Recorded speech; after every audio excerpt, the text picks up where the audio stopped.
Então, irmãos, alguém nos falou um sonho agora pela manhã. Eu gostaria de olhá-lo antes de nós começarmos a estudar a Paraxá. O sonho era o seguinte, só isso. Sonho, uma visão, não sei. Que haviam muitos abutres sobre alguns corpos. Vai lá comigo em Jó, capítulo 39. Jó, capítulo 39. A conversa do Eterno aqui respondendo a Jó, falando com Jó, ele pergunta assim, versículo 27 do capítulo 39 de Jó. Ele vai falar que remonta a águia pelo teu mandado e constrói no alto seu ninho pela ordem de Jó, mas no penhasco, e aí permanece durante a noite. O cume das penhas é o seu lugar seguro. Dali descobre a presa, seus olhos avistam de longe. Seus filhos chupam sangue, e onde há mortos, ela aí está. Olha agora em Ezequiel, capítulo 13. Eterno, tenha misericórdia de nós com essas chuvas, em nome de Yeshua. Capítulo 13 de Ezequiel, você vai ver que ele está falando sobre os falsos profetas. Aqueles que não sabem os tempos, nem os dias, nem as horas. Esses corpos, eu acredito, e Yeshua vai completar isso, em Mateus capítulo 24. Aí você verá aqui em Ezequiel capítulo 13, a partir do versículo 20, do capítulo 13 de Ezequiel. Aí você já vai começando a se esclarecer mais, que fala do falso profeta. Portanto, assim diz o Eterno Elohim: aí eu vou contra as vossas pulseiras mágicas, com que vós ali caçais as almas como aves, e as arrancarei de vossos braços. Soltarei as almas que vós caçais como aves, rasgarei os vossos véus, livrarei o meu povo das vossas mãos. Nunca mais estará ao vosso alcance para ser caçado. Então sabereis que eu sou o Eterno. Aqui está se falando de uma ave de rapina que está sobre corpos mortos, e ela vem, onde estão os corpos, ali estarão as aves, diz Yeshua. Esses corpos mortos podem ser a natureza carnal morta. Você se torna presa fácil, porque o falso profeta sabe que Adonai é com você. Você fez morrer a sua natureza carnal. Então ele vem como ave de rapina. Olha o que Yeshua fala no capítulo 24 de Mateus. Ele está nos dando um aviso. Eu achei muito bom que está ligado à nossa paraxá de hoje. O amor a si mesmo, você não consegue um relacionamento com Adonai. Só se deixar morrer o ego, esse amor a si mesmo, para se relacionar com Adonai. Veja comigo no capítulo 24, a partir do versículo 22. Se aqueles dias não fossem abreviados, diz Yeshua, nenhuma carne se salvaria. Mas por causa dos escolhidos serão abreviados aqueles dias, por causa daqueles que deixam morrer a sua natureza carnal. Então, se alguém vos disser, olhai, o Mashiach está aqui, ou ali, não lhes dei crédito. Pois surgirão falsos Mashiachs e falsos profetas. Farão tão grandes sinais e prodígios que, se fosse possível, que possível fora, enganariam até os escolhidos. Prestai atenção, eu estou tenho predito. Portanto, se vos disserem, olhai, ele está no deserto, não saias. Ou, olhai, ele está no interior da casa, não acrediteis. Pois assim, como o relâmpago sai do Oriente e se mostra até o Ocidente, assim será também a vinda do Filho do Homem. Onde estiver o cadáver, aí se ajuntarão os abutres, dizia Yeshua. Onde estiverem os corpos mortos, aí se ajuntarão os abutres, os falsos mestres, para anunciar coisas diferentes. É isso que ele está dizendo. Vamos orar? Pai, nós queremos te agradecer muito pelo aviso que o Eterno tem nos dado, pela tua Torá conosco e por muitos na tua casa e aqueles que estão na internet também, tendo desejado ardentemente subjugar o eu dentro de si, para poder servir unicamente Elohim, porque o Eterno exige de nós exclusividade para Ele, para que haja comunicação entre o céu e a terra. Portanto, o Eterno livra-nos dos abutres, livra-nos daqueles que vêm com as suas falsas profecias, dizendo que o Mashiach já chegou, está ali ou está aqui. Faz-nos atentos à tua Torá, faz-nos atentos aos tempos e às estações, para que nós possamos prosseguir a nossa caminhada com retidão, olhando para Yeshua, autor e consumador da nossa fé, e mantendo-se ligado à tua Torá com toda a retidão diante de ti, para que nós possamos ser transformados em novas criaturas. A necessidade de morrer e nascer um novo homem, assim diz a tua palavra, é o que nós te pedimos, em nome de Yeshua, o nosso Mashiach. Amém. A Parashá Vayetze, e ele partiu. Nós temos aqui no Gênesis, no capítulo 28, mas você não vá lá agora no Gênesis 28, por quê? Porque eu quero primeiro ir a 1 Coríntios capítulo 3, porque a proposta, nós falamos semana passada da profanação do lugar físico, com as nossas roupas, com as nossas coisas erradas.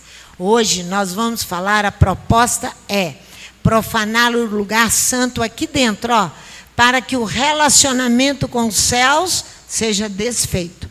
Então você vai ver aqui Paulo escrevendo aos Coríntios, em 1 Coríntios capítulo 3, ele vai falar, primeiro, ele começa dizendo a responsabilidade dos pregadores. Ele começa a falar a partir do versículo 10. Quando ele chega no versículo 16, ele diz assim: não sabeis vós que sois santuários de Elohim, e que o Espírito de Elohim habita em vós, no seio de vós.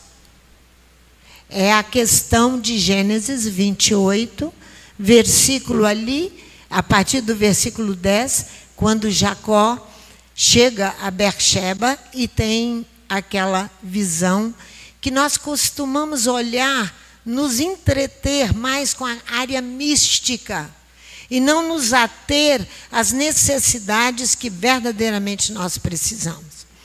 Então ele diz assim: se alguém destruir o santuário de Elohim, Elohim o destruirá. Pois o santuário de Elohim que sois vós é sagrado. Antes ele começa a falar: olha como você constrói. Presta atenção como você vai construir. Não ponha outro fundamento a não ser Yeshua ou Mashiach. Não é verdade? Então a Torá fala desse santuário. Você vai ver assim. Quando Adonai, você está preso lá na Parashá Vayetze, e ele partiu. Depois que ele tem uma experiência de um relacionamento da terra com o céu, do céu com a terra. Os anjos desciam e faziam toda a movimentação do céu e da terra. Então, você vai ver a exigência da Torá, como você precisa contribuir coletivamente e individualmente para construir esse santuário. Vamos lá. Êxodo capítulo 25. Êxodo, deixa para a Vayetze lá, que nós vamos voltar lá. Êxodo capítulo 25. A construção desse santuário, que é exigido aqui em Êxodo, no capítulo 25, você verá detalhes aqui que nós precisamos prestar atenção.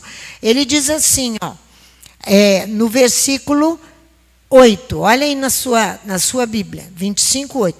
E faz-me um santuário, e eu habitarei no seio deles. Faz-me um santuário, e eu habitarei no seio deles. Você veja que Adonai deixou trabalho para nós, e muito trabalho. Olha, o trabalho está aqui em cima, versículo 1. Então disse o Eterno: Olha aqui, a Moisés fala aos filhos de Israel que tragam uma contribuição. No lugar de oferta aqui é melhor você ler contribuição, porque vai voltar para nós mesmos. Ele vai mobilizar o povo com esforços. De todo homem cujo coração se mover voluntariamente, dele tomareis a minha contribuição. Esta é a contribuição que recebereis dele: ouro, prata e bronze. 3 metais altamente valiosos. A contribuição aqui, ela vai se repetir, é uma ordenança, e ela vai se repetir por 3 vezes. 3 vezes. Fala aos Bnei Israel que me tragam, então, essa contribuição. Então, você vai ter que trabalhar. Adonai fez, o homem criou o homem, e você acha que ele deixou o homem aí solto para fazer o que ele quer? Não. Ele vai exigir de mim e de você um longo trabalho para ter manter, permanecer a vida, tem que permanecer a vida, tem que manter um relacionamento com Adonai. Então, versículo 3. Eis a contribuição que eu tomareis deles. Que tomareis deles. Ouro, prata e bronze. Aí você vê que a construção do santuário físico e espiritual depende de uma contribuição coletiva e individual. Coletiva, individual e totalmente espiritual. Portanto, para que ele habite no seio, para que a comunicação não seja cortada. Não é isso? Fácil de entender. Portanto, se faz necessário um estado bom de espírito, uma posição de ânimo para ajudar, a fim de obter estabilidade, permanência e sobrevivência. Olha, eu vou repetir. Temos que manter um bom estado de ânimo para manter sobrevivência, para manter estabilidade e para manter permanência de comunicação. Senão, esse é o resultado da presença de Hashem no seio do seu povo. Então, nós devemos observar que 3 vezes se repete a palavra contribuição. Ela é seguida também de 3 tipos, 3. Ele está falando do Gimel, do número 3, a 3ª letra da Torá, que simboliza Torá. Seguida de 3 tipos de metais preciosos: ouro, prata e bronze. Ouro é nomeado à frente da contribuição, cujo objetivo é redimir o crime de idolatria do bezerro de ouro, que os hebreus haviam em sua loucura consagrado ao ídolo, o ouro. Os metais preciosos recuperados pelos hebreus dos egípcios. Vocês acham que os hebreus, quando deixaram o Egito, o que Adonai fez? Se movimentou no coração dos egípcios para dar. Vai lá comigo, aqui no Êxodo mesmo, 3. Vai comigo ali. Êxodo capítulo 3. Israel era escravo no Egito, mas vai sair dali, olha o que diz a Torá. Capítulo 3, versículo 22. É o mesmo texto de 1 Coríntios 3. Se você fizer a obra com ouro, prata e pedras preciosas, ela permanecerá. Mas se você fizer de madeira, de feno e de palha, o fogo virá e a destruirá. Está escrito lá em 1 Coríntios 3, que nós não lemos tudo. Eu só li o versículo 16 e 17 com vocês. Olha aqui o versículo 22. 21. E eu darei graça a este povo, ao povo egípcio, aos olhos... eu darei graça a este povo aos olhos dos egípcios. E quando sairdes, não saireis vazias. Cada mulher pedirá à sua vizinha, à sua hóspede, joias de prata, joias de ouro, bem como vestimentas, as quais porei sobre os vossos filhos e sobre vossas filhas, e assim despojareis os egípcios. Olha o versículo 11 aí, do capítulo de Êxodo 11. Olha o versículo 2 e 3 de Êxodo 11. Fala agora aos ouvidos do povo, que cada homem peça ao seu vizinho, cada mulher à sua vizinha, joias de prata, joias de ouro. O Eterno deu graça ao povo aos olhos dos egípcios, e o próprio Moisés era muito famoso na terra do Egito, aos olhos dos oficiais de Faraó e aos olhos do povo. Que coisa bonita, né? Respeitado no Egito. Respeitado. No capítulo 12, olha o 35 e 36. Fizeram, pois, os filhos de Israel, conforme a palavra de Moisés, pediram aos egípcios joias de prata e joias de ouro e roupas. O Eterno deu ao povo graça aos olhos dos egípcios, de modo que estes lhes davam o que pediam, e assim despojaram os egípcios. O ouro oferecido a Hashem fazia com que o Egito, quando Adonai agora, na construção, na contribuição que você e eu precisamos dar na construção do santuário físico e espiritual, essa contribuição que os hebreus vão entregar, ela fala também que os egípcios participam involuntariamente da construção do santuário, para que eles não fiquem fora. Porque ali os hebreus recebem despojos de guerra. Saíram como vitoriosos do Egito. Mas Adonai é altamente, altamente misericordioso. Ele vai trazer o Egito. Para o Egito, para o que eu estou querendo chamar a atenção de vocês, o Espírito, a nossa atenção, da importância da construção desse santuário. Para que Adonai habite no seio, dentro aqui, ó, do seu povo. Para que ele habite, senão ele não vai habitar.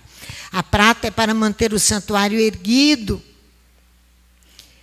Seu suporte, suas colunas eram de prata. A prata nos fala muito diretamente da possibilidade de nos purificarmos. Ficar de pé ostensivamente, porque foi o que foi. Porque ostensivamente é com orgulho que eu fico de pé, ostensivamente por causa da purificação que foi feita em mim, por Adonai, quando eu me entrego nas mãos dele, para que ele penetre em mim e traga à luz os meus pecados ocultos e eu possa confessá-los. Então eu posso ficar de pé ostensivamente, porque o que foi realizado em mim, que foi a purificação, não tem como esconder. Deve ser colocado para que todos vejam o que aconteceu. O que Adonai fez com esse rapaz, que ele é outro rapaz? Adonai produziu uma purificação intensa, mas com a sua colaboração. Com o seu e o meu trabalho. Com o seu, a sua e a minha entrega. Aí ele vai fazer. Não é? E Yeshua chega a dizer, como vai se esconder uma candeia? Colocar aqui embaixo, tem que colocar no velador. Por isso eles vão lá para o palácio do governo cantar. Hein? Isso é Hanukkah. A oração de todo o Shabá nos mostra a posição excepcional do santuário. A posição excepcional do santuário. Vai lá em Números comigo. Você, agora mesmo você cantou. Agora mesmo você acabou de cantar aqui, quando o Leomar estava fazendo o serviço. Olha Números 10. Olha o versículo 33 de Números 10. Olha aqui para você ver. Assim partiram. E assim Jacó partiu, Vaiete-se, e ele parte. Ele vai deixar a casa paterna para ele aprender a viver na dependência total e única de Hashem. Ele vai partir. É bom, vai, não pode ficar, tem que ir. Tem que ir. Olha, vê se dá vontade de chorar. Porque você vê o indivíduo indo para as mãos de Adonai, mas para ser melhor. E assim partiram do monte do Eterno, caminho de 3 dias. Olha o número 3 outra vez. Torá. Gimel. Olha só. E A arca da aliança do Eterno seguia diante deles para lhe buscar lugar de descanso. A nuvem do Eterno ia sobre eles de dia, quando partiam do arraial. Partindo a arca, dizia Moisés: levanta-te, Eterno. Dissipados sejam os teus inimigos e fujam diante de ti os que te aborrecem. Essa é a oração de Shabat, mostrando a posição excepcional do santuário. Pousando ela, dizia: volta ao Eterno, para as miríades de milhares de Israel. Para as miríades e milhares de Israel. Então você vê aí, em Números 10, 34, que a nuvem de Adonai está sobre eles, de dia e de noite. Por isso que nós temos que partir. Nós não podemos ficar. Não é verdade? Na sua pausa, ele diz: retorna, Adonai, para as miríades e milhares de Israel. Agora, o bronze, esse terceiro metal que Adonai exige que faça uma contribuição, ele vai participar da construção do altar. Aí você sabe onde ele quer chegar. O bronze é necessário para a edificação do altar. Não existe santuário sem altar. Não existe santuário sem altar. O altar do erguido, ou do holocausto, que está escrito nas nossas traduções habituais, mas é o erguido, que remove as faltas, o altar para a purificação dos pecados. Olha como ele é. Vai lá no Êxodo outra vez. Êxodo 27.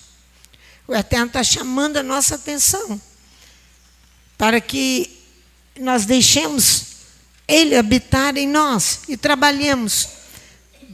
Devemos dar a nossa contribuição. Os 3 côvados estão ali presentes no altar de bronze. Capítulo 27, de 1 a 8. Farás também o altar de madeira, de acácia, de 5 côvados será o comprimento, de 5 côvados a largura, será quadrado o altar, e de 3 côvados a altura. Farás as suas pontas, nos seus 4 cantos, as suas pontas formarão uma só peça, e o cobrirás de bronze. Bronze pode ser aí o cobre. Far-lhe-ás também, porque em algumas traduções está cobre, far-lhe-ás também recipientes para recolher a cinza, as pás, suas bacias, seus garfos, os braseiros, todos os seus utensílios farás de bronze. Far-lhe-ás também um crivo de bronze, em forma de rede, e farás para este rede 4 argolas de metal nos 4 cantos. E a porás, esse é o altar, do lado de fora do santuário. E o porás debaixo da borda do altar, de maneira que chegue até o meio do altar. Farás também varais para o altar, varais de madeira de acácia, cobrirás de bronze. Os varais serão colocados nas argolas, de maneira que estejam de ambos os lados do altar, quando for levado. Oco e de tábuas o farás, como se foi mostrado no monte, assim o farás. O altar, você verá no capítulo 38 do Êxodo, vão lá, só no versículo 8 do capítulo 38. Porque aqui está a pia para a lavagem das mãos. Olha aqui, vai lá no 38, no Êxodo mesmo, versículo 8. Fez a pia de bronze com a sua base de bronze, dos espelhos das mulheres que se reuniam e ministravam à porta da tenda da congregação. Então, aqui você está vendo um utensílio para lavagem, para purificação das mãos.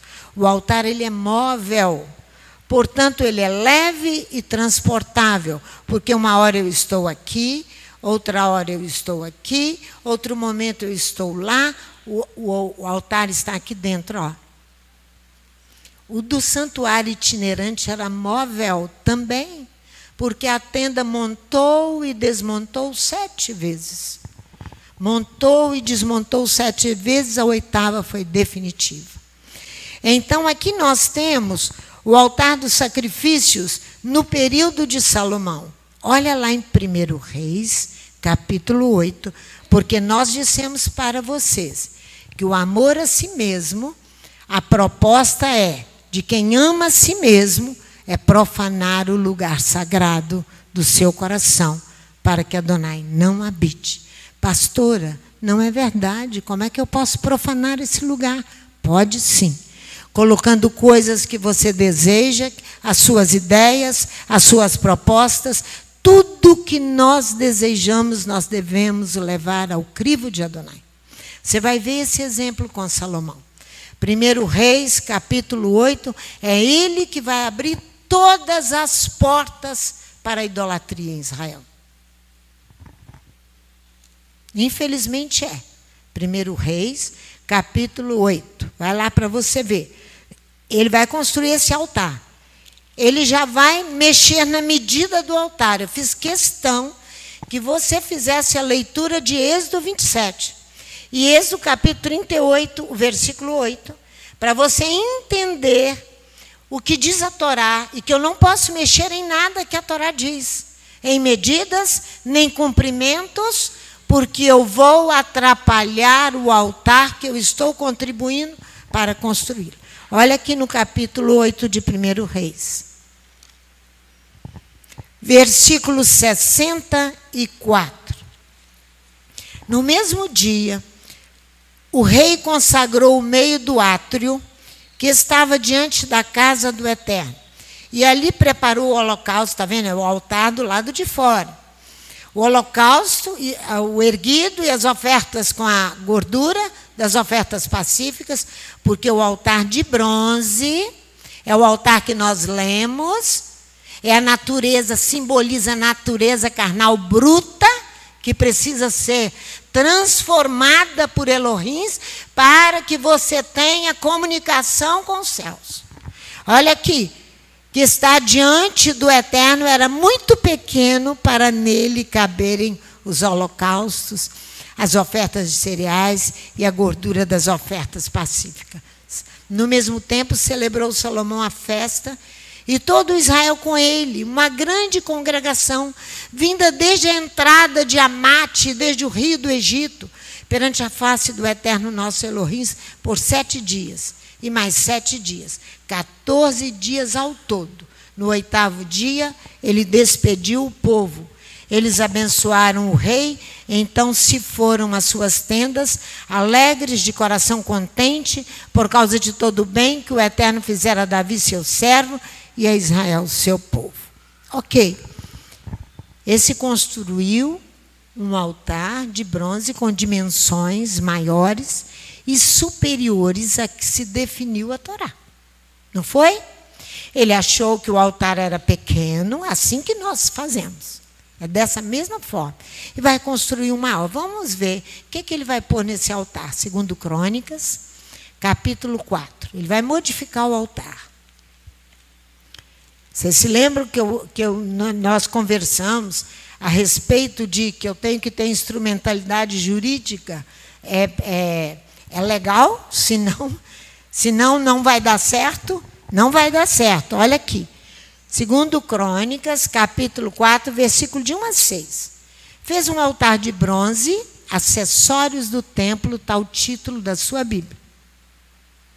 Fez um altar de bronze de 20 côvados de comprimento e 20 de largura e 10 de altura. Eu chamei atenção para a altura do altar. 3 côvados. Quanto tem ali? Ok? Ok. Fez um mar de fundição de 10 côvados de uma borda até a outra, redondo e de 5 côvados de altura. Um fio de 30 côvados era a medida da sua circunferência. Por baixo da sua borda haviam figuras de bois, que o cingiam ao redor. O boi que Israel idolatrou lá no deserto, e que não faz nada com boi. Porque boi simboliza a idolatria do deserto que Israel fez. O ouro que Israel construiu, bezerro de ouro. Aqui, 10 em cada côvado, contornando todo. Os bois estavam em 2 fileiras, fundidas juntamente com o mar. O mar estava sobre 12 bois. 3 olhavam para o norte, 3 para o ocidente, 3 para o sul e 3 para o oriente. O mar estava posto sobre os bois, cujas partes posteriores estavam para a banda de dentro. Tinha 4 dedos de espessura, a sua borda foi feita com a borda de um copo ou com a flor de um lírio. A sua capacidade era 3.000 batos. Então fez 10 pias e pôs 5 à direita, 5 à esquerda, para lavarem nelas os que pertenciam ao serviço, porém o mar era para que os sacerdotes se lavassem nele. O rei não foi cuidadoso, me perdoem vocês. O rei não foi cuidadoso quanto à obediência, ele não foi cuidadoso. Não foi. A obediência à Torá. Além de aumentar as medidas, ele acrescenta uma decoração desnecessária. Vocês lembram da decoração das mulheres, que eu falei, nada nelas hoje, nada, nem nariz, nem boca, nem orelha, nem nada é mais natural. Tudo artificial. O que você está achando que com esses enfeites e ornamentos desnecessários vão te levar aonde? Para você trazer Adonai para morar em você. Vai te levar aonde? Aonde? Ele então é desnecessário, pois o Eterno não prescreveu isso em sua Torá. Você leu lá em Êxodo capítulo 27, ele manda, faça conforme o modelo que te foi mostrado. O símbolo que ele colocou foi da idolatria do bezerro de ouro. O amor a si mesmo. É o amor que você tem a si mesmo, não se livra do seu ego. Não. Confere comigo como o rei Salomão abriu as portas para que a idolatria de outras nações chegasse a Jerusalém. Antes da reforma do rei Josias, o que fez o rei Acás, filho de Jotão, com o altar de bronze, o altar do sacrifício? Vamos lá. Segundo Reis, capítulo 16, de 10 a 16. Segundo Reis. Agora,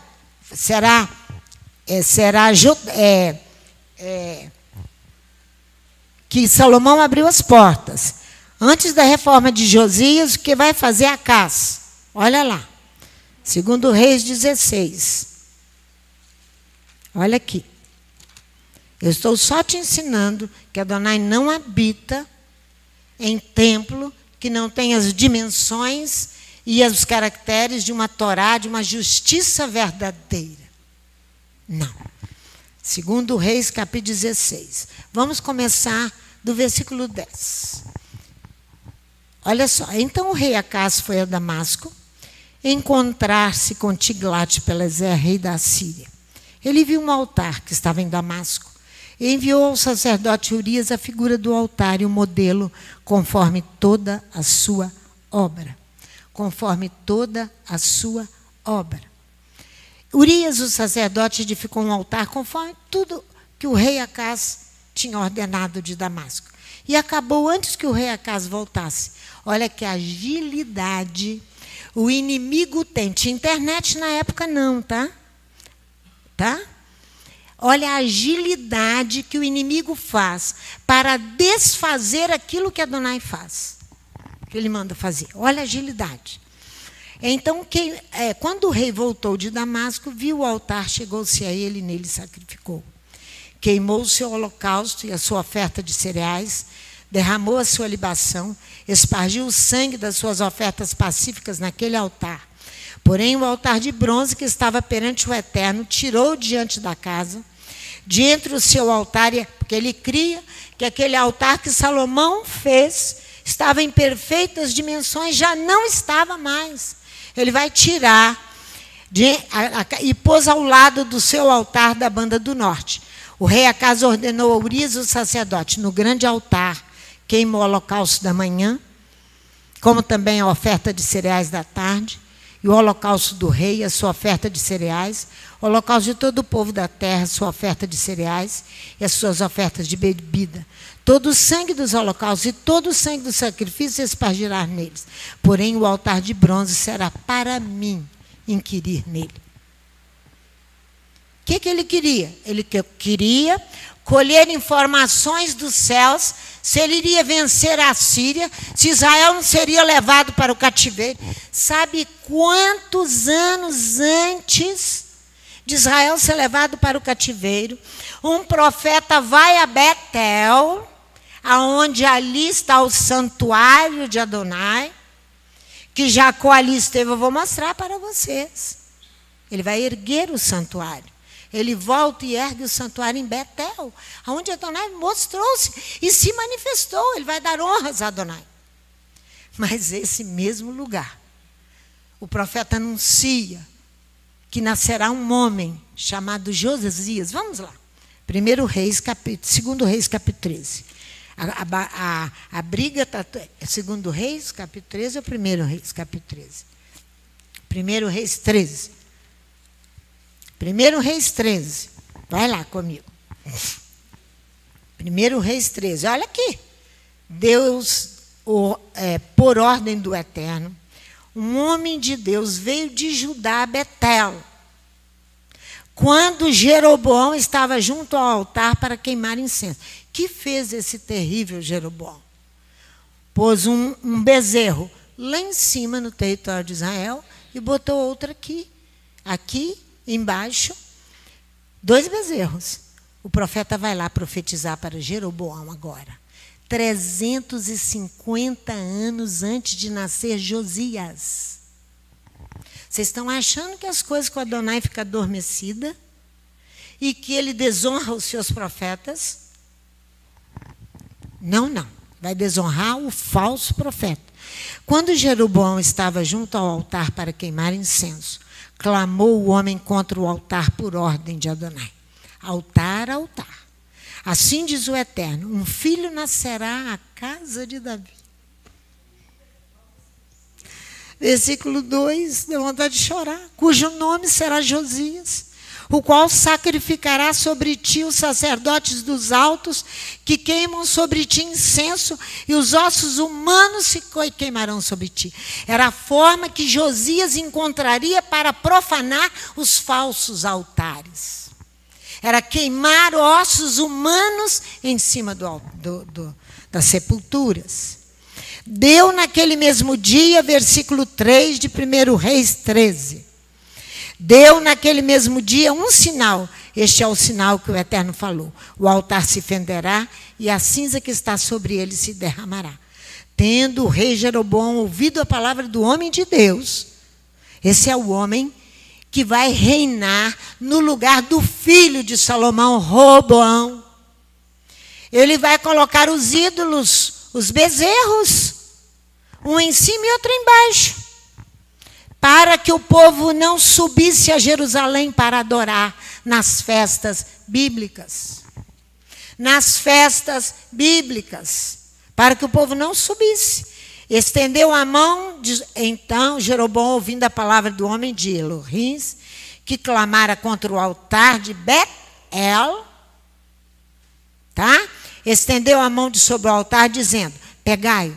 Mas a mão que estendera contra ele se secou e não podia se recolher. A mão do rei, a afronta que o rei faz a Adonai, que manda o homem dele ali para profetizar. 350 anos antes de Josias nascer. 350. Tal e tamanha era a briga com a questão do altar. Não existe santuário sem altar. O seu coração e o meu coração precisa ser esvaziado do meu eu, do meu ego, para que o altar seja cheio de Adonai e de um relacionamento com ele. Ele quer morar no seio, aqui dentro do seu povo. No seio do seu povo. Você, fala, meu filho. Toma que eu vou tomar. Eu sempre tive uma certa dificuldade de entender a visão de por que no início o altar ele era itinerante e depois ele se torna fixo. Mas aí, olhando essa questão que a senhora está ensinando, é bom que nós lembremos que enquanto o altar foi itinerante, ele não foi profanado. Quando ele fica fixo, é que ele fica exposto à profanação. E está nos sendo ensinado, baseado na Torá, que o altar é o nosso coração, é o interior do homem, onde ali nasce o desejo de se relacionar com o seu próprio Criador. Parte-se do princípio, baseado em Esdras capítulo 3, que isso torna-se uma resposta dentro do Taná para nós. Quando Moisés ali estabelece o altar, ele em todo o tempo da narrativa dos 40 anos de deserto, não há profanação do altar de sacrifício. O único altar que sofreu algum risco de violação é o altar de incenso, onde os filhos lá de Nadab e Abiú vão levar um fogo estranho. Mas ali não é o altar ao qual a senhora está se referindo. Do altar do holocausto, do animal que ficava no átrio do tabernáculo. Esse não há relatos de profanação dele. Porque o indivíduo que chegava a ele, pastor, ele estava acostumado a uma vida onde ele não tinha um destino certo. Ele andava conforme a nuvem que cobria o tabernáculo andava. Exatamente, porque o tabernáculo itinerante ele vai falar do relacionamento do homem na sua porção individual com Adonai. Depois que ele estabelece o santuário físico permanente ali em Jerusalém, ele já fala do agregar da vida coletiva com Adonai. Então ele precisava ser fixo. Mas é aí que reside o perigo do meu e do seu coração de torná-lo profano. Olha o aviso que ele dá antes de começar o ensino. Que Esdras capítulo 3 vai dizer que depois de destruído este templo que foi mal construído, o povo se chocou com dois problemas. Esdras 3 vai dizer que primeiro, em Rosh Hashanah, eles inauguram o novo altar. Não tinha templo. Você primeiro ergue o altar. Você não constrói primeiro a casa para depois consagrar um altar. Você constrói o altar e essa casa ela é uma testemunha viva disso. Antes dela ser habitada como casa, os sacrifícios foram estabelecidos aqui dentro para que depois a casa fosse construída. Sem nós sabermos, foi o rito que Adonai, pelo sopro sagrado e a sua misericórdia, nos conduziu. Nós não tínhamos a casa pronta, tinha a laje que estava caindo, e tinha um quarto ali embaixo, que hoje faz parte do serviço infantil, onde se botou a primeira Torá, e ali começaram a se realizar o Arvit e o Shaharita ali dentro. Não foi assim a história? Isso, então o sacrifício...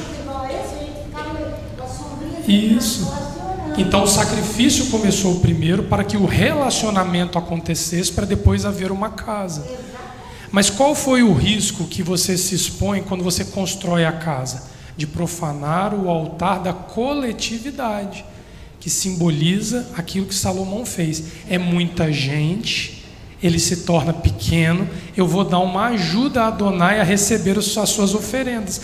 Ali ele tira da mentalidade do povo o interior do coração do homem como referência de altar, e ele transforma o altar físico na referência humana. É ali que ele erra. Ele começa a dizer ao homem para olhar para o físico e não olhar para o interior do seu coração. É um movimento sutil de Salomão. Eu acredito que com toda a boa intenção de querer fazer algo sublime. E aí Esdras 3 vai dizer assim, que os velhos que voltaram e viram o antigo templo, olharam para o pequeno templo de Esdras e choraram, porque não era tão grandioso quanto o templo de Salomão. Tão grande como o templo. Mas Esdras e Neemias... A mesma coisa hoje, olham para as grandes sinagogas estabelecidas, e o olho cresce, estabelecidas em grandes locais do planeta aí, né, capitais dos países aí, aonde estão localizadas com uma pompa terrível e achando que isso eu tenho que fazer para ter um relacionamento com Adonai. Me poupe. Adonai habita no coração do homem. Eu preciso de ser ostensivo com o santuário quando o altar não está profanado e Adonai está no seio do povo. Aí eu tenho que me levantar para fazer algo para o povo. Vamos ver o que vai acontecer com esse altar e com esse templo. Vamos ver? Segundo Reis, capítulo 25. Vocês leram lá a profecia do profeta, que Josias vem quebrando tudo. Josias no capítulo 23 entra desfazendo tudo, e não conseguiu desfazer tudo. Adonai o recolheu junto à sepultura dos pais, porque Adonai ia fazer muito, muito, muito, muito mais. Olha aqui, capítulo 25. Olha aqui, eu gostaria de ler a partir do versículo 8. No 5º mês do capítulo 25 de 2 Reis, no 5º mês, no 7º dia do mês, esse era o 19º ano de Nabucodonosor, rei de Babilônia. Veio Nebuzaradã, capitão da guarda, servo do rei de Babilônia, a Jerusalém.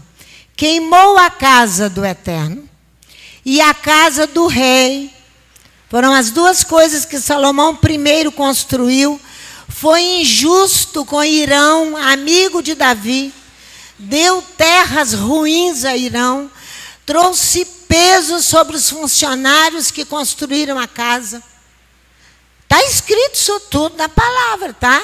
Se der tempo eu vou ler.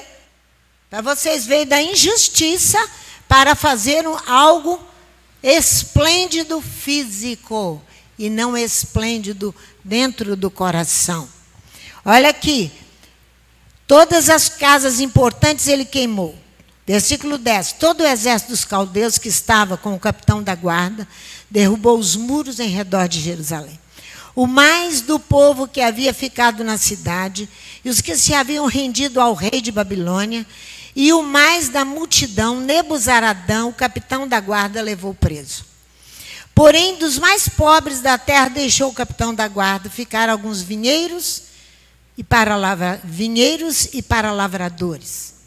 Despedaçaram os caldeus as colunas de bronze que estavam na casa do Eterno, como também as bases e o mar de bronze que estavam na casa do Eterno, e levaram seu bronze para a Babilônia. Levaram também as caldeiras, as pás, as espevitadeiras, os recipientes de incenso, todos os vasos de bronze com que se ministrava.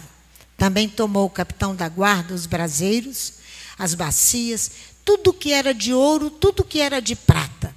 O bronze das duas colunas do mar e das bases que Salomão fizera para a casa do Eterno era incalculável. A altura de uma coluna era de 18 côvados, e sobre ela havia um capitel de bronze de 3 côvados.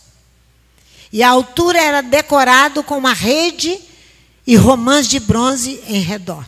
A outra coluna, com a sua rede, era semelhante a esta.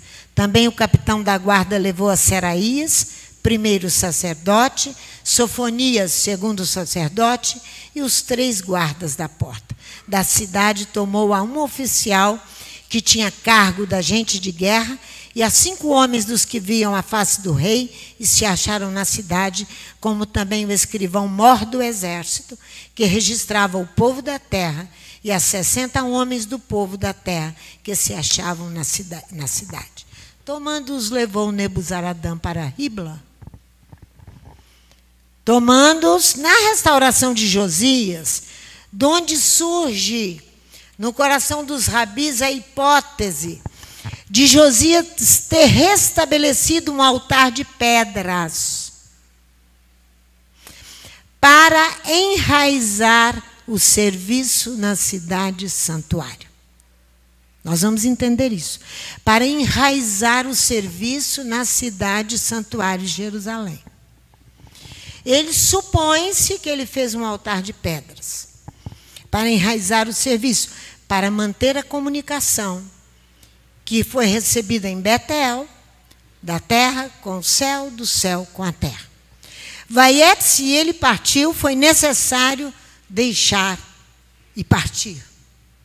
Deixar e partir. A tendência seria, se permanecesse, negligenciar o enraizamento. Negligenciar o enraizamento. Porém, o Eterno lhe dá um sonho que define, dá a Jacó, um sonho que vai definir a função essencial do santuário. Um laço entre o céu e a terra, entre Adonai. Vamos lá. Gênesis, capítulo 28, versículo 10. Nós vamos chegar a nós Nós temos que chegar a nós. Olha só. A função essencial do santuário é um laço, está aqui, ó, entre o céu e a terra. Entre Adonai e a sua criação. Assegurando o movimento entre o que está em cima e o que está embaixo. Não é? Entre o céu e a terra, entre Elohim e o homem. Isso tem que ser assegurado para que haja sobrevivência. Para que haja sobrevivência. Tem que se assegurar isso. O altar, vou repetir, é o elemento essencial de um santuário. Erigir o altar é reconhecer e comemorar a presença de Adonai. Olha o que eu falei, o altar é um elemento essencial no santuário. Gênesis 10, vamos lá, 28, 10. Olha aqui, partiu Jacó de Beersheba e segue até Harã. Chegou a um lugar onde passou a noite porque o sol já se havia posto. Tomando uma das pedras daquele lugar, olha nessa tradução, o sol já havia declinado. Ele pega uma das pedras do lugar, usa a guisa de cabeceira e ali mesmo adormece. O que é essa guisa de cabeceira e ali o homem adormece? Ele pega uma das pedras do lugar. Isso aí, isso é a guisa. O que é? Ele usa a guisa. Significa que Jacó busca a maneira de ser e de viver dos seus pais, cuja preocupação era oferecer a Adonai aquilo que há de mais natural possível. Por isso que vocês não têm razão em fazer determinadas coisas com seus corpos. Não sabeis vós que sois templos do Espírito? Ele vai aqui, ele vai enraizar-se. E quando ele vai voltar aos pais, ele toma a guisa, põe a pedra como guisa de cabeceira. O que é guisa? Significa que Jacó busca viver a maneira de seus pais. De forma simples, sem tanta grandeza. Por isso que ele tem que parar na mão de um homem feito Labão. Homem ganancioso, feito Labão. Para ele melhorar, para ele ficar melhor ainda. Mas antes de ir para a mão de Labão, Adonai mostrou tudo isso ao patriarca. Então, cuja preocupação dos pais é utilizar para o serviço de Hashem apenas objetos em estado natural. Por isso que é uma pedra que ele toma. É a sua guisa de cabeceira. A guisa é a maneira de ser dos pais. Jacó levanta-se, olha o versículo 18. Olha ali. Então ele se levantou, Jacó, de madrugada, tomou a pedra que tinha posto por travesseiro, diz a minha tradução, erigiu-a em coluna e derramou azeite em cima dela. Ele pega a pedra que havia usado a guisa de cabeceira, faz dela uma estela e derrama óleo sobre a sua cabeça. A pedra que Jacó manteve junto à sua cabeça também foi visitada por Elohim, porque é um elemento natural, simples. Não mexam demais com o templo. Ela merece ser erguida em memorial. A unção consagra a pedra. Ele aqui, ó, ele derrama azeite em cima dela. A unção vai consagrar a pedra a grau mais elevado possível. E é chamada sua cabeça. Ela é ungida, como também serão os objetos do serviço sagrado e os sacerdotes para ministrarem no templo. Olha o versículo 19. E chamou aquele lugar Bet-El, a casa de El. Primeiramente era Luz o nome desta cidade. Confere comigo que Jacó volta a Betel para construir esse altar. Vamos lá. Ele vai voltar a Betel. Vai erguer o altar para Hashem. Capítulo 35 do Gênesis. Vai lá comigo. capítulo 35 do Gênesis. O patriarca vai voltar a Betel. Que coisa linda. Adonai não faz nada por acaso. Ele é maravilhoso. 35, de 1 a 3. Olha aqui. Então disse Elohim a Jacó: levanta-te. Está vendo? E levanta-te, sobe a Betel. E habita ali. E faze ali um altar ao Elohim que te apareceu quando fugias da presença de teu irmão Esaú. Quando o homem tem que deixar por a casa, isso não quer dizer que ele odeia pai e mãe, nem isso não. Ele precisa andar para confiar inteiramente em Adonai. Precisa, por isso que deixará o homem, seu pai e sua mãe, se unirá à sua mulher, serão os dois numa só carne. Isso é mandamento. Então ele ali ergue um altar ao El que lhe te surgiu.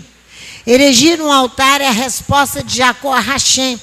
É o ato de gratidão do homem por aquilo que Rachem tem feito. Assim faremos todos nós. O altar sacrifica para Elohim o agradecimento. Cumpra teus votos ao Supremo. Eu quero te mostrar uma coisa. Onde está o Levi? A Ruth tem ali.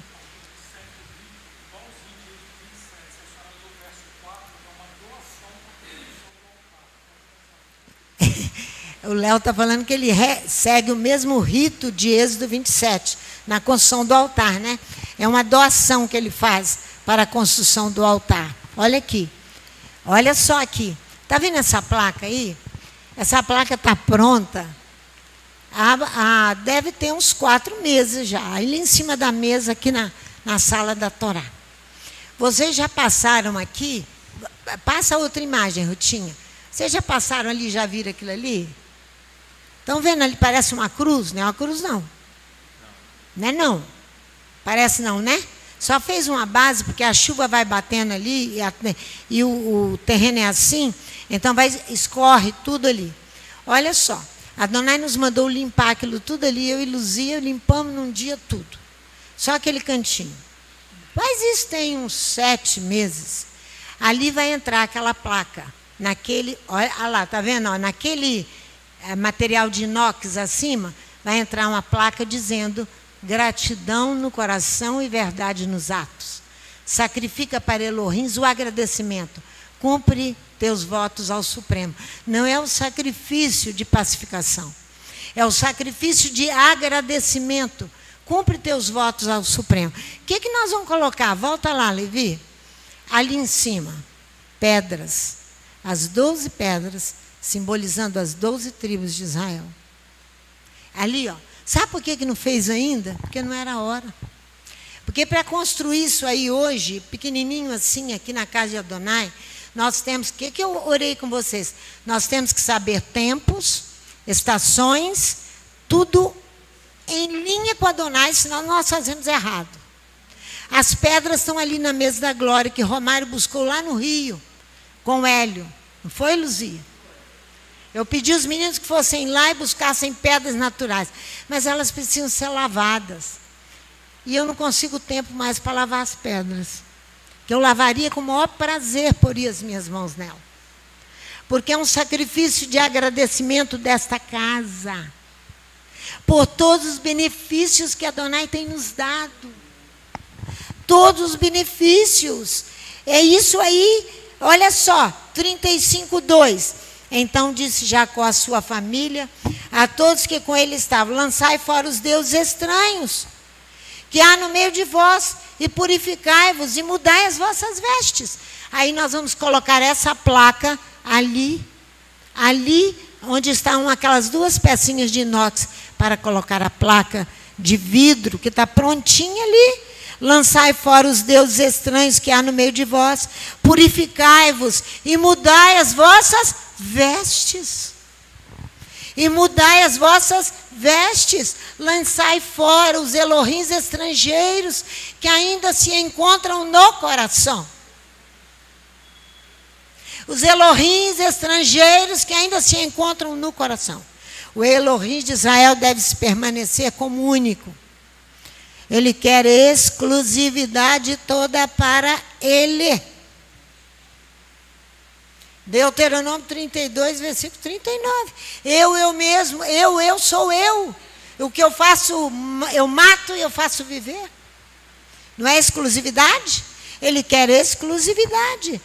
Aí Jacó diz assim, ó, levantemo-nos e subamos a Betel, onde farei um altar ao Elohim que me respondeu no dia da minha angústia, e que foi comigo no caminho por onde eu andei, quando ele estava sendo tratado por Adonai, 21 anos, o patriarca lutou.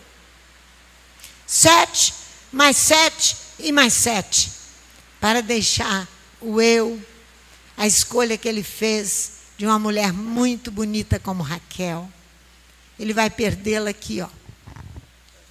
São as escolhas que nós fazemos que precisam ficar para trás. São as escolhas que nós fazemos que precisam ficar para trás. Está pronto para ir ao altar, para o lugar. Agora vocês definem como vai ser, que dia vai ser e a limpeza das pedras. E eu quero convidar uma pessoa, estou falando pela internet, porque ela pode lembrar disso. Há muito tempo atrás, aquela menina, a Alessia está ali, aquela menina que é muito na tenda, não, ai meu Deus, ela trouxe essas pedras de Minas Gerais para mim. Não. Ai meu Deus. A Gil, se estiver me ouvindo, eles vão marcar o dia que eles vão fazer isso. Então, gostaria que a Gil viesse, que a Gil profetizou isso. Ela trouxe uma sacola de pedras. Não são essas pedras que vão para ali. Ela já profetizava aquele pequeno memorial como lembrança de gratidão nossa a Adonai por tudo que ele tem feito em nós. Então, a Gil precisa estar presente, que foi ela que trouxe pedras numa bolsa. Eu tenho as pedras lá embaixo.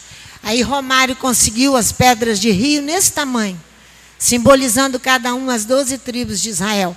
Essa é a forma graciosa de nos enraizar, o nosso enraizamento, a nossa permanência com os nossos pais, a maneira simples de viver para permanecer com as raízes dos pais. É isso aí. Então, vocês vão ver ali que, mais tarde, a legislação específica para a construção do altar de pedras, nessa legislação é inserida no mesmo capítulo das 10 palavras, Êxodo capítulo 20. Essa legislação do altar de pedras.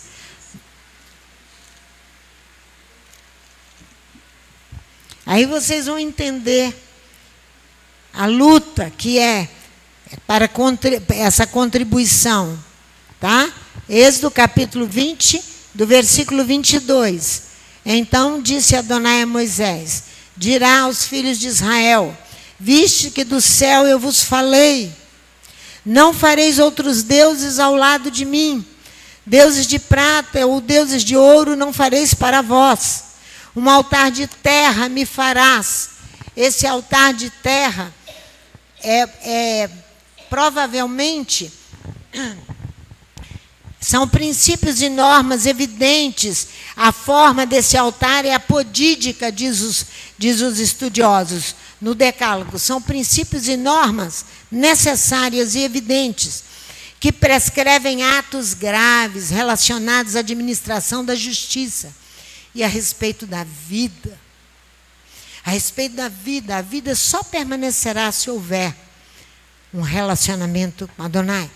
O que não se pode dispensar para manter a estabilidade, permanência e sobrevivência é: não fareis junto comigo outro altar. Não tereis junto comigo outro Deus, mesmo que esse Deus seja você. Ele põe você para fora e vai habitar com exclusividade, posse de direito. Ele não admite participação de outro Deus no seu coração, nem da sua mulher, nem do seu filho, nem de você mesmo. Não fareis para vós. Aqui, diz a Torá no Êxodo 23. Olha, não fareis. não fareis para vós. Isto aqui é uma exigência para permanecer a estabilidade. Senão vai fazer como fez o profeta, vem e profetiza. Gil veio e profetizou o nosso enraizamento. A permanência com os pais. Não permanece com os pais com luxo e glória humana. Não, que eles não eram assim. Olha o versículo 24. Farás para mim um altar de gleba. Sacrifica em cima teus erguidos, tuas pacificações, teus ovinos e teus bovinos. O altar de terra, de gleba, né? Normalmente era de terra batida. Utiliza-se outra palavra quando se quer falar de um altar de tijolos. Porque se você for voltar em Gênesis 11, você vai ver que para construir aquele altarzão, a Torre de Babel, foram tijolos queimados com betume no meio. Leia lá na Torá. Não tinha um modelo de Êxodo. Não tinha. Então, os homens ali de Babel dizem, eles dizem, o homem ao seu camarada, ofereçamos, façamos tijolos. Aí Adonai vem na sua legislação e diz, um altar de gleba, normalmente de terra batida, não faça em tijolos para oferecer a Adonai. Ele não vai aceitar. Olha aqui agora o de pedras, para você ver. Esse oferecer aí é igual o oferecer de Salmo 29. Não é? Ofereçamos. É interpretada pela raiz Yahab, dar e oferecer. Eles não fazem pela raiz hebraica bo, ir, vaietse, partiu. Eles não fazem por isso. Eles querem ficar, se estabelecer, como fizeram os patriarcas que partiram, para serem tratados por Hashem. E Hashem poder habitar neles. Faz-me um santuário e eu habitarei no seio deles. Olha o 25. Se me fazes um altar de pedras, não a farás, não construas em pedra de corte. Não construas em pedra de corte. A espada, sim, terias nela balanceado tua espada e a terias profanado o altar. O que é balancear a espada? A espada vai abreviar a vida, a força da carne, a luta com o braço do homem somente, sem a presença de Adonai. Adonai não vai aceitar, não vai aceitar. Como já vimos, Salomão construiu o altar em Jerusalém com a sua espada, na força do seu eu. Então sofreu uma severa interdição de Adonai. Ele sofreu uma severa interdição de Adonai. Quando o profeta vai com a capa nova, passa perto de Jeroboão, Jeroboão não era rei, coisíssima nenhuma, Abias então rasga a capa, fica com a metade, as 10 tribos do norte. Ele vai ficar, por amor a Davi, só com 2. Por amor a Davi, só com 2. Salomão negligenciou enraizar-se. Fixar-se profundamente. Negligenciou porque os seus olhos desejaram coisas grandes. Praticou injustiça com o amigo do seu pai, Irão. Você quer ver essa injustiça? Vai lá em 1 Reis, capítulo 9. Vai lá. Praticou injustiça com o amigo de Davi, Irão. Com o amigo de Davi. Tendo Salomão, capítulo 9, versículo 1, acabado de edificar a casa do Eterno e a casa do rei, tudo o que lhe veio à vontade fazer, o Eterno tornou a aparecer a Salomão como ele tinha aparecido em Gibeon, e lhe disse, ouvi a tua oração, olha bem, e a tua súplica que fizeste perante mim, consagrei a casa que edificaste, a fim de pôr ali o meu nome para sempre. Os meus olhos e meu coração estarão ali todos os dias. Ora, se, a condicional, se andares perante mim, como andou Davi teu pai, com inteireza de coração, com sinceridade, para fazer segundo tudo que te mandei, e guardar os meus estatutos e os meus juízos, então eu confirmarei o trono de teu reino sobre Israel para sempre. Como prometi a Davi teu pai, dizendo, não te faltará sucessor sobre o trono de Israel. Porém, se vós e vossos filhos de qualquer maneira vos apartardes de mim, perder a comunicação com o céu, e não guardar os meus mandamentos, não obedecer a minha Torá, que eu vos tenho proposto, mas fordes e servirdes a outros deuses, e vos curvardes perante eles, então exterminarei a Israel da terra que lhe dei. E a esta casa que consagrei a meu nome, eu lançarei longe da minha presença. Israel será por provérbio e motejo entre todos os povos. Pedro chega a dizer que a disciplina começará pela casa de Adonai. Israel será um provérbio e motejo entre os povos. E desta casa que é tão exaltada, todo aquele que por ela passar pasmará, assobiará e dirá: por que fez o Eterno assim esta terra, esta casa? E lhe responderão: porque deixaram ao Eterno, seu Elohim, que tirou da terra do Egito a seus pais, se apegaram a deuses alheios e se encurvaram perante eles e os serviram.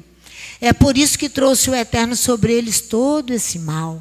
Ao fim de 20 anos edificara Salomão as duas casas, a casa do Eterno e a casa do rei. Como Irão, o rei de Tiro, trouxera a Salomão madeira de cedro e de ciprestes e ouro, segundo todo o seu desejo, deu o rei Salomão a Irão 20 cidades na terra da Galiléia. Saiu Irão de Tiro a ver as cidades que Salomão lhe dera, porém não lhe agradaram. Pelo que disse: que cidades são essas que me destes, irmão meu? E lhes chamaram terra de Cabul, até hoje. Cabul é terra inútil, sem valor, que deu ao amigo. Ora, irão enviar ao rei 120 talentos de ouro. Este é o relato do trabalho forçado que o rei Salomão impôs para edificar a casa do Eterno e a sua própria casa.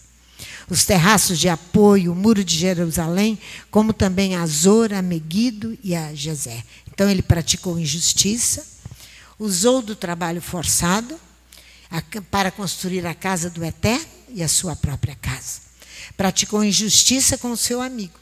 O enraizamento se dá utilizando para o serviço de Hashem. Vou repetir, escreve aí. De preferência objetos em estado natural e nada sofisticado. Parem de sofisticar os seus corpos, que vocês vão fazer igualzinho Narciso. Narciso, ele amava a si mesmo.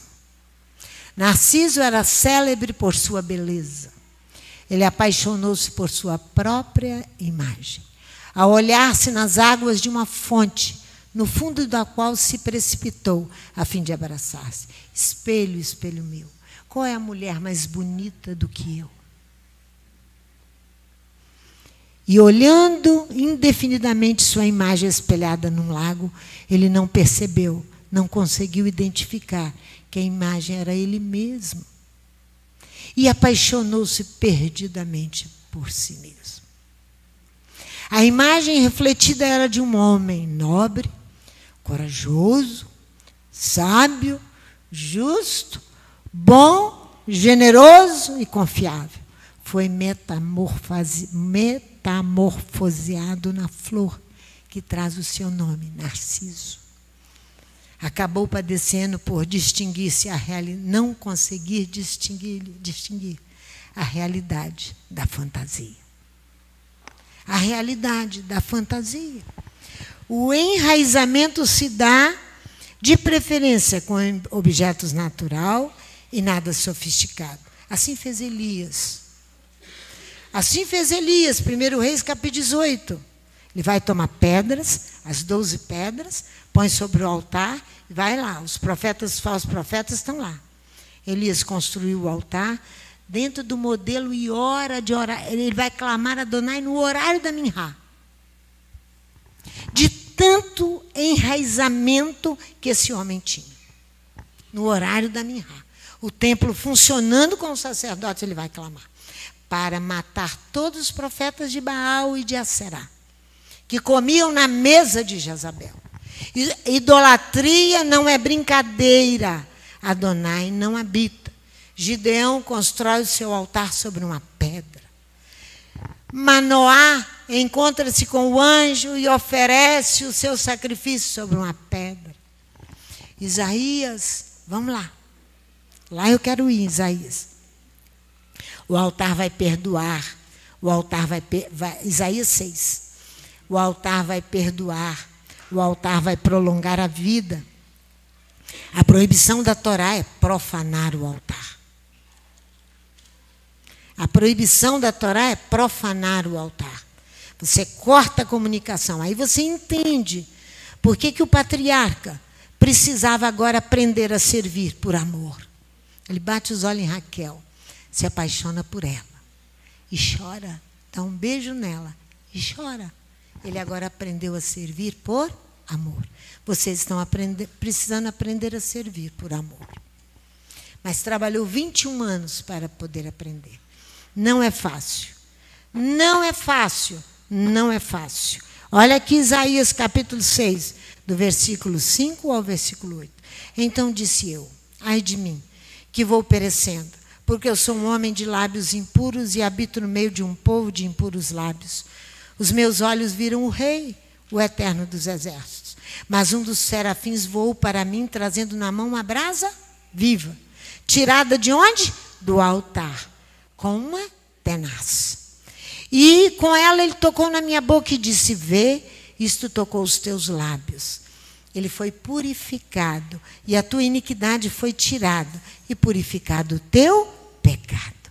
O altar perdoa, o altar purifica. Então, a proibição da Torá é grande quanto ao caráter sagrado do altar. E que nós precisamos contribuir coletivamente e individualmente para que Adonai habite no seio do seu povo. Pai, eu te agradeço muito por essa mensagem. Te agradeço muito pela tua presença no meio de nós. Te agradeço muito pelo memorial que nós ergueremos ali no jardim, com as pedras simbolizando o nosso enraizamento, a nossa permanência com os nossos pais, materiais simples, que não nos custaram nada, construídos por ti, bem naturais, como um memorial para um sacrifício de agradecimento a quem tem nos dado tanto.